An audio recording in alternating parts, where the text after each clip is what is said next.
मंडळी हरी असं आपण म्हणूयात, भेटी लागी गेली बाहेर दिवस वाढ तुझी, पौर्णिमेचा चंद्र चकोराचे वाट पाहे पाहत असे वाटुली पंढरीची, भुकेली या बाळ अतिशोक करी वाट माऊलींची, तुला धावूनी श्रीमुख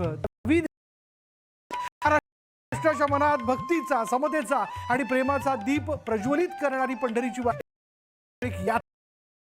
माणुसकीचा, सेवाभावाचा आणि विठुनामाच्या अखंड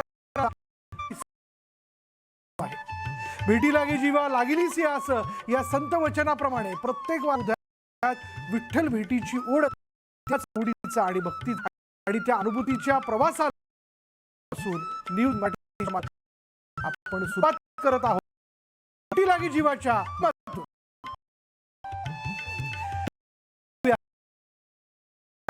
देहूनगरीतून संत तुकाराम महाराजांच्या पालखीनं पंढरपूरच्या दिशेनं आज प्रस्थान ठेवलंय। अभंगाचा सूर आणि टाळ मृदुंगाच्या गजरात देहनगरी दुमदुमली होती आणि हा प्रस्थान सोहळा याची देही याची डोळा अनुभवता यावा अशी वारकऱ्यांची इच्छा असते। म्हणूनच यंदाही मोठ्या प्रमाणात वारकरी देहूनगरीत दाखल झाले होते। लाखो वारकरी या पालखी सोहळ्यात सहभागी होतात। यंदाही मोठ्या प्रमाणात वारकरी तुकोबरायांच्या पालखीसह होणार आहेत। पालखीचा पहिला मुक्काम हा देहूतील इनामदार वाड्यात असणार आहे आणि यंदाचा 341वा पालखी सोहळा सकाळपासूनच विविध विधी आणि पूजा या सोहळ्याकरता करण्यात आला। इनामदार वाड्यात सकाळी तुकोबरायांच्या पादुकांचं पूजन करण्यात आलं। दुपारी पालखीचं प्रस्थान झालेलं आहे।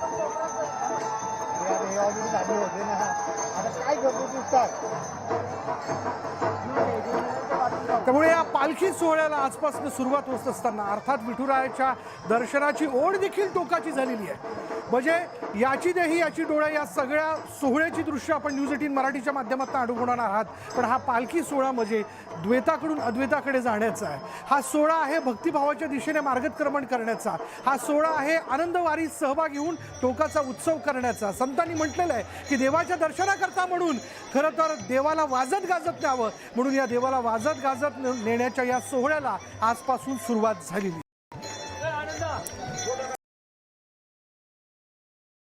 सोहळ्याला उपमुख्यमंत्री सुनेत्र पवारांनी आज हजेरी लावली होती। बळीराजा सुखी समाधानी राहावा म्हणून सुनेत्र पवारांनी आज साकडं घातलं। आज माऊलींचं प्रस्थान आहे।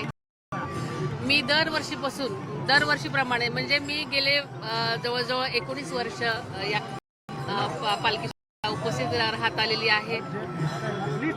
आज अशी एकही गोष्ट नाही की करायची सवय आहे। प्रत्येक ठिकाणी ठिकाणी एवढं काम केलेलं आहे म्हणजे त्यांचा जिव्हाळ्याचा विषय होता। त्यांनी वारकऱ्यांची सर्व प्रती त्यांना त्रास होऊ नये यासाठी अनेक गोष्टींसाठी दादांनी नेहमीच प्रयत्न केलेले आहेत।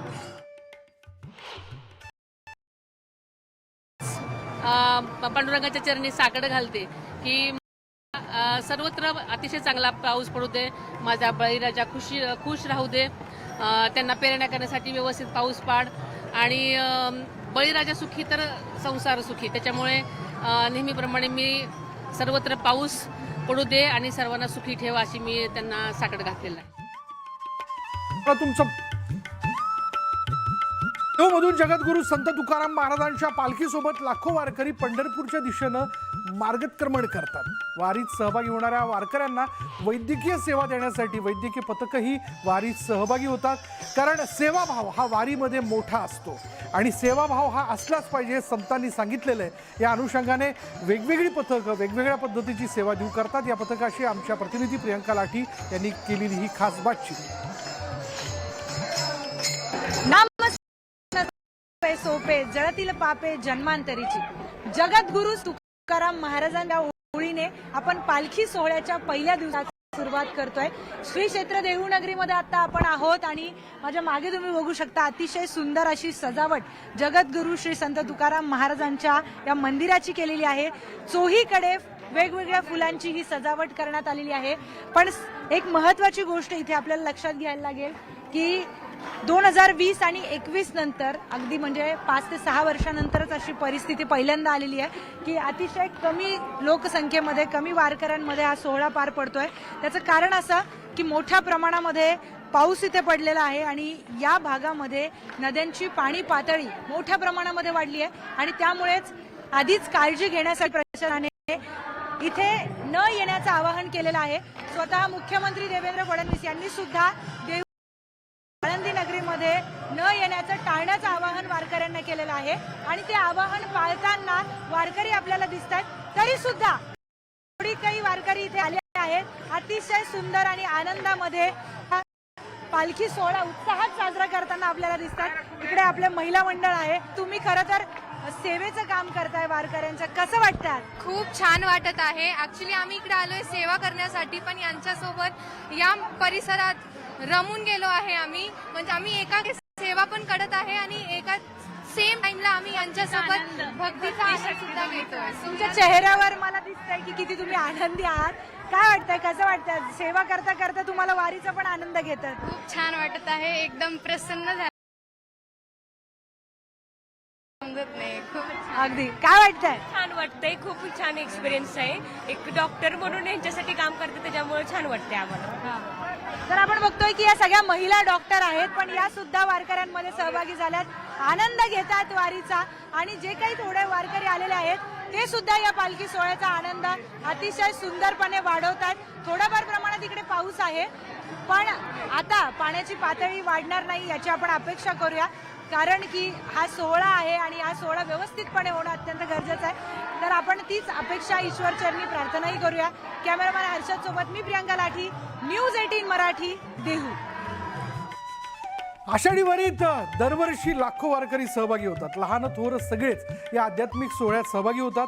तुकोबारांच्या पालखीत एक चिमुकली सहभागी झाली आहे. या चिमुकलीने विठ्ठलमय होत आज या ठिकाणी माऊलींचा जयघोष केलेला आहे. आम्ही तिच्याशी संवाद साधला. या चिमुकलीचं नाव आहे माऊली सिद्धी काजळे. रामकृष्ण हरी माऊली. मूर्ती लहान पण कीर्ती प्रचंड महान अशी एक छोटी वारकरी माझ्या सोबत आहे आणि तिचा आवाज ऐकूनच तुम्ही मंत्रमुग्ध व्हाल. तर माझ्यासोबत एक खूपच छोटी वारकरी जिच्यासाठी मला खाली बसायला लागतंय. नाव काय? सिद्धी गोपीनाथ काजळे. सिद्धी गोपीनाथ काजळे. एवढं मोठं नाव. कसं वाटतंय वारीला येऊन तुला? मस्त. मस्त वाटतंय. अभंग म्हणणार का मस्त? हो. कुठला म्हणणार? दिव्य सोहळा. म्हण. दिव्य सोहळा पाहुणी मडा देहना माऊली माऊली झाला. रंगी रंगला जीव रंगला ओवळी आनंदी आनंद झाला. माऊली मुक्ती भेट पंढरी जीव चरणासी अर्पण देवा. देह विठ्ठल देह विठ्ठल देह विठ्ठल विठ्ठल झाला. देह विठ्ठल विठ्ठल झाला. खूपच मस्त म्हटली, खूप सुंदर म्हटली. मला सांग माऊली काय काय कळतं तुला? माऊली म्हणजे काय? माऊली म्हणजे देव. माऊली म्हणजे देव. तुला आवडतं वारीला यायला? हो दरवर्षी? हो तुला आठवतं का मागच्या वेळेस तू बोललेली आमच्याशी? हो हो ना? हा आता पुढच्या वेळेस पण बोलणार ना? हो. आणखी काय सांगणार? तुझे लोक, तुला खूप सारे लोक बघतात, तुला काय सांगणार तू त्यांना? थँक्यू. थँक्यू म्हणणार. तर तुला पण थँक्यू. खूप सुंदर बोललीस तू. रामकृष्ण हरी. रामकृष्ण हरी. चला, तर अतिशय गोड आवाजात तिने आपल्याला अतिशय सुंदर गाणं ऐकवलेलं आहे. मंत्रमुग्ध करण्यासारखं हे गाणं आहे. त्यामुळे तिच्यासाठी खूप खूप शुभेच्छा. न्यूज 18 मराठीकडून तुला खूप खूप शुभेच्छा. खूप मोठी हो. ठीक आहे. तर कॅमेरामॅन हर्षद सोबत मी प्रियांका लाठी, न्यूज 18 मराठी, देहू.